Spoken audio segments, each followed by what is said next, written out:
All right, welcome everybody to this episode of Prodigy's Simply Fit podcast. Today on the episode, I have Gina Marie Woodard, who is the owner, massage therapist for Spira Wellness, and she actually is what separates her from other massage therapists. She's also actually a personal trainer, so she coaches for us here at Prodigy part-time, but then she also rents an office out, so we're able to refer our members to Gina Marie. Gina and I go back many years. Actually, when we first moved into our location now, I tried to get her to rent the office and she didn't want to because she Heck no. I don't want to work with some scummy gym guy. So anyway, she became a member. Her husband, James, who's a member here as well, was a member, got Gina Marie to come in as a member. And then, it kind of went from there. She had a huge transformation, lost a ton of weight, got strong, was deadlifting a whole bunch of weight, doing a whole bunch of crazy stuff. And we had the office opened up again and she was like, okay, fine. All right. These guys aren't as bad as I thought they were. No, I begged you to move into this space. Are you kidding me? So now she rents an office from us. And so I wanted to bring her on to talk about the benefits of massage and how a weekly, a monthly kind of tune-up massage type thing is actually really something that's really beneficial for our health and wellness. And so real quick, G, if you don't mind kind of giving quick your background into massage and all that stuff, and then we'll kind of go from there. Sure thing. So in a previous life, I was an auto worker at NUMMI, and I destroyed my shoulder. And I tried everything to get it better. I tried chiropractic, I tried massage, I tried acupuncture, everything. And nothing seemed to help till I went to this physical therapist who puts me back together. And I decided then I always wanted to go in the medical field. And I said, I want to do what you do. And how did you do that? He gave me some advice. And I seriously quit my job at NUMMI, making $100,000 a year, and went into massage therapy to work for myself. So that was 16 years ago this year. I have never looked back. So I don't do spa massage. Please don't ask for whale song. Please don't ask for salt or body scrubs. Yeah. I do rehab stuff. So people with bad necks, bad shoulders, and hip pain, and I help get them out of pain as fast as possible so they can get on with living. So because I've been injured in my past, I know what it's like to try to walk around as one of the walking wounded. A lot of times we get in these accidents, car accident, or you fall down while skiing, or you maybe take a fall down a set of stairs in Sedona. And I did that. And things just aren't the same for a while. And so I want to get people back to doing what they like to do so that they can live better lives. Yeah, absolutely. Yeah. So just for everyone who knows, there have been many a times where I've walked by Gina Marie's office, and we actually share a wall. The coach's office here at the gym shares a wall with Gina Marie's office. And there are many times where we walk by and she's listening to like Ice Cube or something It's like that, true. giving massage. So well, you can do it if you put your back into it, Andrew. You can. So for somebody who says, why massage? Like, what about massage can help me feel better? Like, why should I include it as part of my, health kind of team of fitness professionals, if that makes sense? Like, what's so special about massage? Like, what are the benefits of massage? And for somebody who's in pain, how can they have, or what kind of benefits will they see from it? Okay. Like one of the things I see a lot is, like, for example, right now we have this pandemic, wonderful, let's spend all day sitting in front of our laptop experience happening. Mm-hmm. So when that happens, people tend to, they lean forward like this, they poke their head out. And when you do that for 8 hours a day, you wind up with this raging headache. And a lot of it is positional. So massage can get in there. It can release muscles that are holding, your muscles try to hold your spine straight and your head even, no matter what you do, which is why when you lean to the side, your eyes always stay level. And so your body is trying to protect itself from you sitting in the shittiest positions possible. So massage can help get those muscles out of spasm. It gets your muscles back into neutral, which then you can show people, okay, we've got the spasm stopped. Now let's look at how you're sitting. So it's half massage and half education, how not to get yourself back there. So it's okay if you're sitting like this on meetings all day. Don't do that. Like, sit up straight and tuck your chin in and smile. And every once in a while, you know, do wiggles with your shoulders and pull them back and stand up, reach for the sky. Just do that once an hour. Sometimes it's a lot about the education as well. And you don't know what you're doing till you know what you're doing. And because I've been doing this for like 3 forevers, I can tell if you're poking your head out. I can tell when you're sitting on the end of your couch with your arm over the end of the couch with your laptop on your lap. Like, I don't have to be the one to tell you, like, that's not the best place to work. So it's a lot of education along with getting the muscle relaxed enough so that you can learn new habits again. Yeah, absolutely. And I think that that brings up a good point that you had a little bit earlier where you said, you know, kind of along the lines of like massage, now as great as massage is, right? And I know you've said this to me countless times and you said it to our members, it's not going to be the end all fix all, right? Like you're someone who comes to you in pain, they're not going to necessarily get fixed right away, right? So sometimes people have those misconceptions. Right. So how does like massage work in conjunction with fitness, in conjunction with chiropractic care, things like that? Right. I joke all the time that I'm not a shaman. I do have this magic feather right there. It's a joke. It says in case of emergency, break glass, and there's a little hammer on top of that. That's my shaman feather. If I could get you better in one visit, I would do it. I'd charge 3 times as much, and I'd be a miracle worker. I would love to be able to do that. But massage is part of a bigger picture, which is a lot of why I started working out at Prodigy. You know that I had this horrible shoulder and I'd been seeing a massage therapist for like, I don't know, 10 years, and it kept it manageable. But the thing that really changed my shoulder was working out. Mm-hmm. And so I started working out with you, and remember, I sucked so bad and I couldn't put the bar down. My shoulder wouldn't go there. So you had to give me hand weights. We did weird stuff with the PVC bars, and we had those hand straps on everything.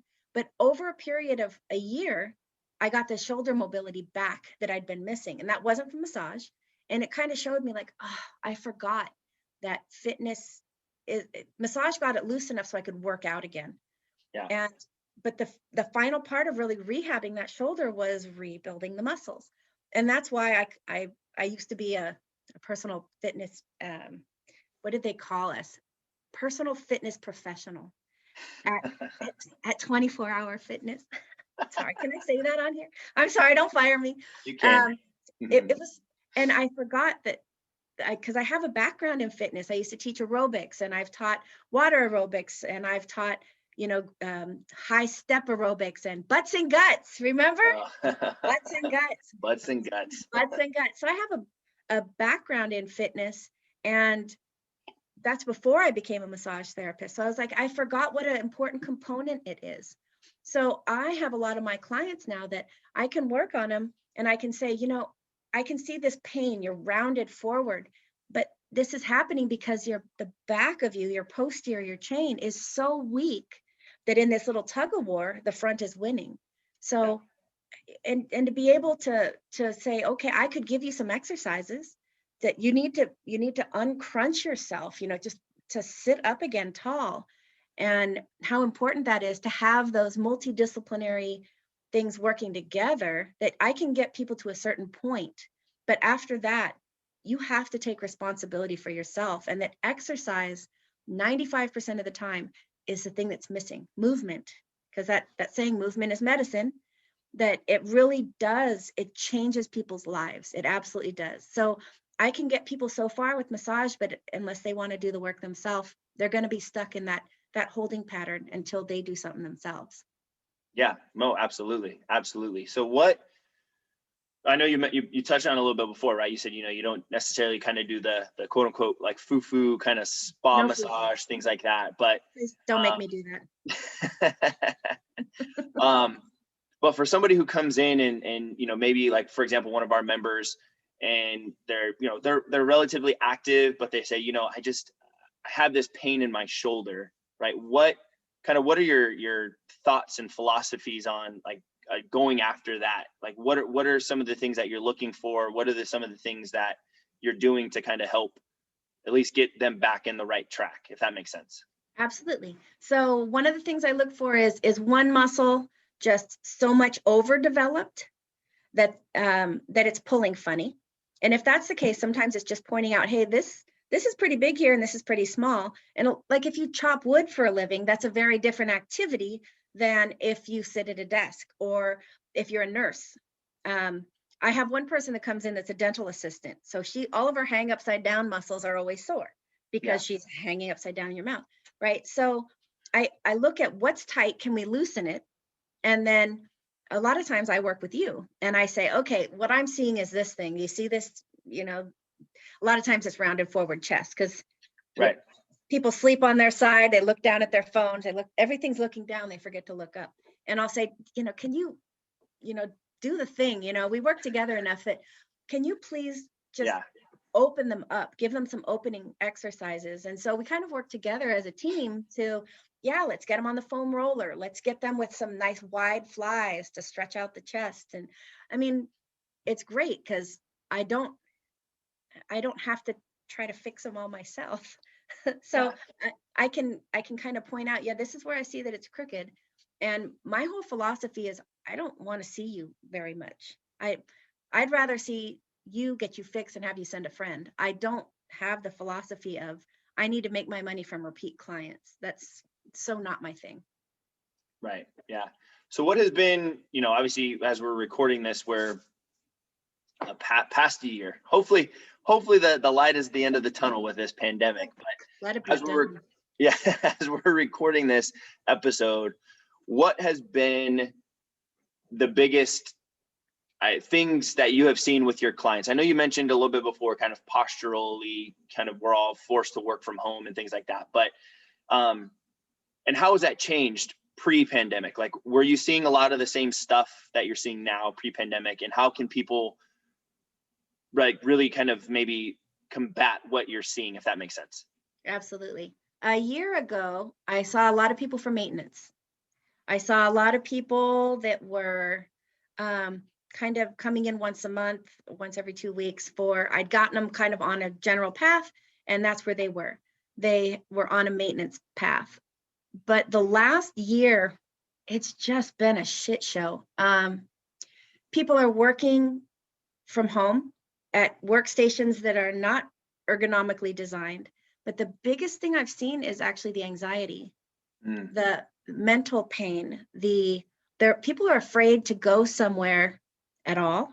And I myself, I had, you can attest to this, in December, I had absolutely disabling anxiety. I was afraid. And that fear all wound up in my neck, my shoulders, my back. I was experiencing so much pain. I was just afraid. So it's the mental pain does wind up in your body. And so a lot of it is people are mentally exhausted from this year. It's like being in crisis mode for a whole year. If my house catches on fire, I can get into crisis mode and put out the fire. But if the fire goes on for a year, like at some point, I just say, let it burn. Like I can't do anything with this, right? So the switch has very much been from a physical pain to a mental pain that has manifested in the body. And in the last couple months with gyms reopening, I've seen people who they lost their routines, their life routines. So a lot of people, they just had to survive things. So they're coming out of that like hibernation almost. Yeah. And they're getting back to their office or commuting again, whatever it is. So all these weird, like new things are popping up. It's very unusual for me. It's unprecedented. Sure.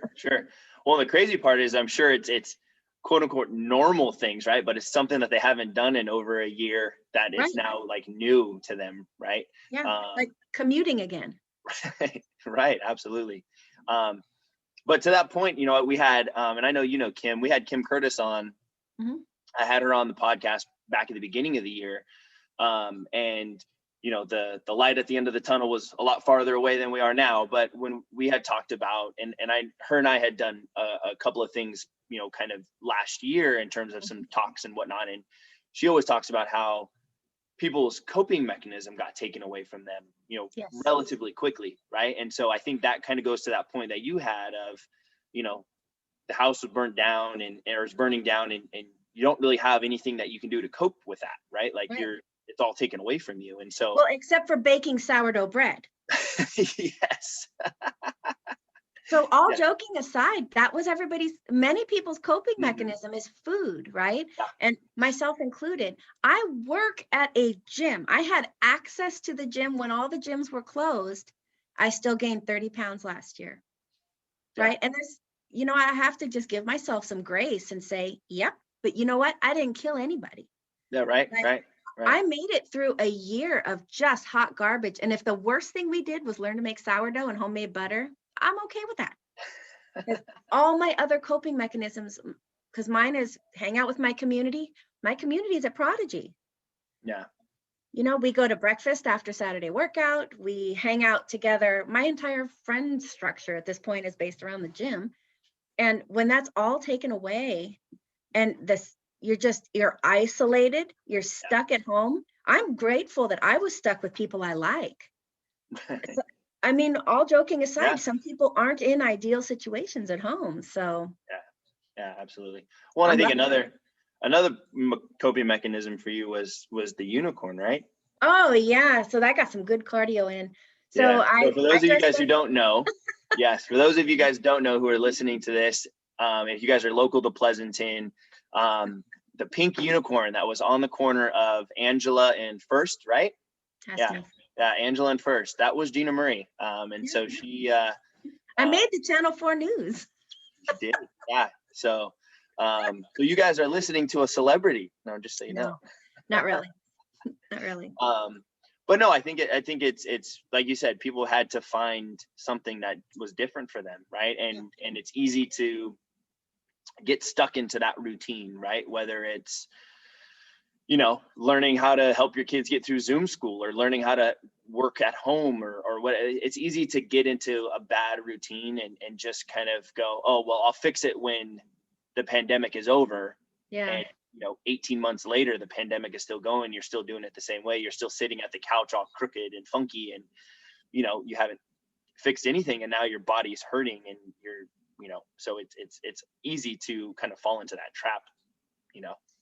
Well, it's hard too because there's a lot of us that don't know if this is just round one. Right. So a lot of people are wondering, like, oh my gosh, is it going to happen again?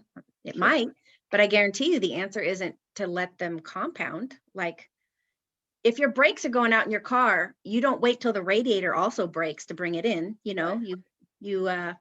If you see that something's going wrong, it doesn't do you any good to ignore it. And Sure. my body's check engine light came on a couple months ago Mm-hmm. because I sure did say, like, I feel like shit. Like, it's things that you just don't talk about. Like, my periods aren't regular, my hair's falling out, and like, I can't go to the bathroom regularly. It's things like that. You think, well, it's not a big deal until you kind of put it all together and go, oh yeah, like, I can see we're having some engine trouble. Mm-hmm. But you have to address it. Yeah, most and definitely. There's a lot of disciplines to do that. Like, Kim is great with addressing the mind stuff, and so is working out, and so is massage, and so is chiropractic, and so is drinking enough water, and so is trying to eat your vegetables and try to eat a little bit less Taco Bell. So Yeah. So kind of on that note, I think we'll kind of wrap it up a little bit, as great as this has been. And I'm sure Gina and I could go off on tangents for sure. we certainly could. But being somebody who has a history, right, in the fitness industry, and I know you wouldn't be mad at me saying, like, you've fallen off the wagon a handful of times, you've gotten back on, like we're in the process of getting back on and getting moving again right now. Yeah. You're a health and wellness professional on a couple of different levels, right? Being a massage therapist, also being, like I said, a certified personal trainer, helping us here at the gym, coach a couple classes a week. For somebody who's listening to this and they're let's say they're new to fitness, right? They want to get active, they want to get fit, but they just don't know what to do. They don't know where to go. They don't know what's right and what's wrong, right? What would be maybe 2 to 3 pieces of advice that you would have for them on getting started? to get started. Number one, show up. That's it. 90% of success is just show up. When I first started at Prodigy, I remember telling myself, I just have to show up for the warm up. And if I hate it that much, I give myself permission to leave. And I think I left once. Yeah. And I held the record at Prodigy for a year of coming the most times. I came every single day because my number one rule is just show up. So just show up. And if you don't feel great, give it your some. But it's better than just saying, nope, I'm not going to make it. Yeah. That's number one. Number I think two that's a good point. Sorry, I didn't mean to cut you off. I think that's a good point though, because I think oftentimes, and I fall into this sometimes too with things, but like people think it has to be perfect, right? Like you have to have the right shoes or you have to have the right whatever. And it's like, at the end of the day, like just show up. Just show up. Right. It's kind of the whole mindset of, ready, fire, aim, just let it go and get out there, do it. And then as you're going through it, you'll start to change things. You'll start to find that maybe your routine is, better off in the morning or whatever. And you're going to then kind of become into that perfect, right? Like start building that momentum and then the motivation and the perfection will come. Well, I'm still waiting for the perfection to come. It's been 5 years, coach, so step up your game on that. But second thing is like, just be willing to suck. Like, I don't hold any records at the gym for lifting the most weight, for having the best form, for maybe the roundest butt. I may win that one, but that's because of all the sourdough bread. But the thing I always have is I always show up. And sometimes it's the consistency too. It's not just the physical stuff. So it's great. I fixed my shoulder and I opened up my chest and I've gotten a much stronger posterior chain, which leads me to less pain overall. But the biggest thing is the mental stuff. I have somewhere to just dump my shit. And you gave me a sledgehammer many days and said, go ahead, beat the tire. And I did. I beat the tire. We threw medicine balls at many walls, right? So, but I sucked at it. And I'm not the fastest and I'm not the best and I'm not the skinniest and I am never going to look like Barbie unless they completely remodel Barbie. but it matters less. Yeah. That it doesn't have to be perfect. And I may never make it there, but I have fun. I have a lot of fun when I show up and I laugh and we get to hang out with Fish Sticks and Fish Sticks is the man at the gym, right? So, I mean, you find your tribe. Like that's the third piece of advice, whatever it is you like to do. So I may not particularly like kettlebell swings, but I do like hanging out with my friends. And so I hang out. For me, I found it at the gym. They're my friends and they don't care if I suck at it. Right. And they don't care if I show up not on my best game. And I had a few days where I showed up crying, but I showed up. And so that's my advice is be willing to suck, just show up and find whatever you like to do and find your tribe of people that will support you in that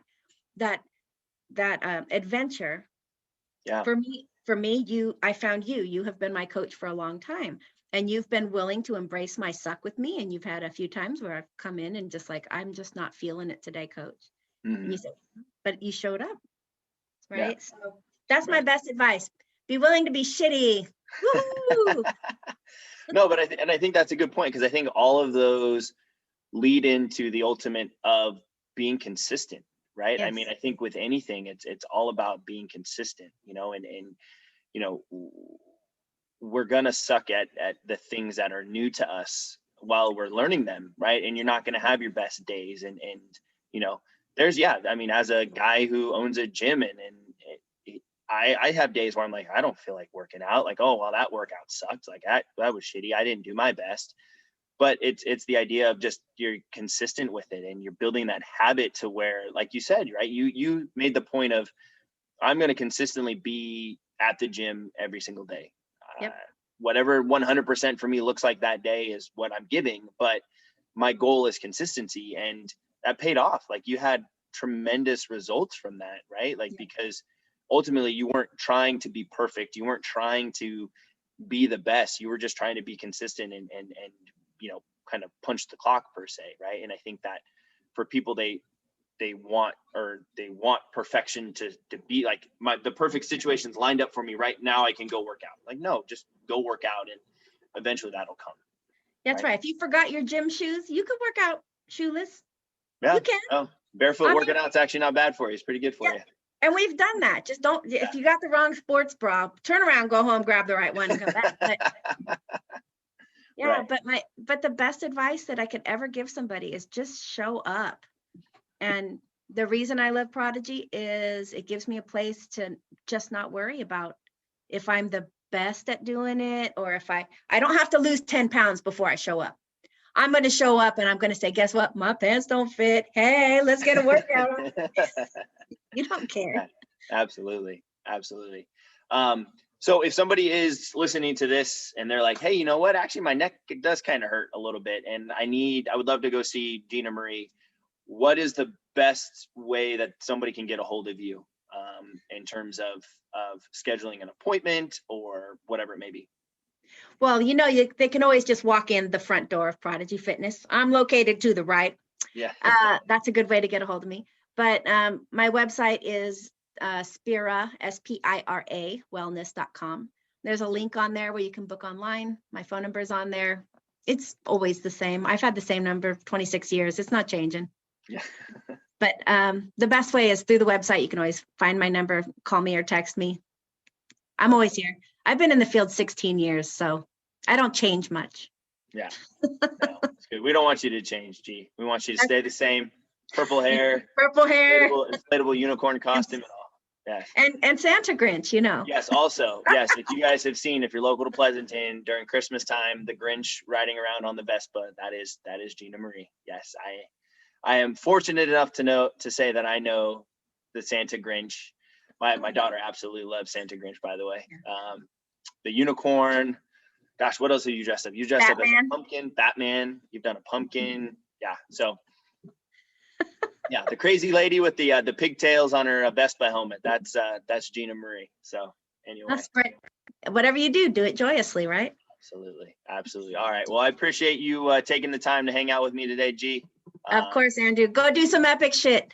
Epic shit. Awesome. All right, guys. So that will be, we're going to wrap up another episode of Prodigy's Simply Fit podcast. As always, if you like what you are hearing, please make sure you subscribe. So that way you get all updated new information on new episodes coming out. As well as if you can pass this along to some friends or family members, that would be greatly appreciated. All right. I'll talk to you guys soon. Bye-bye. Bye.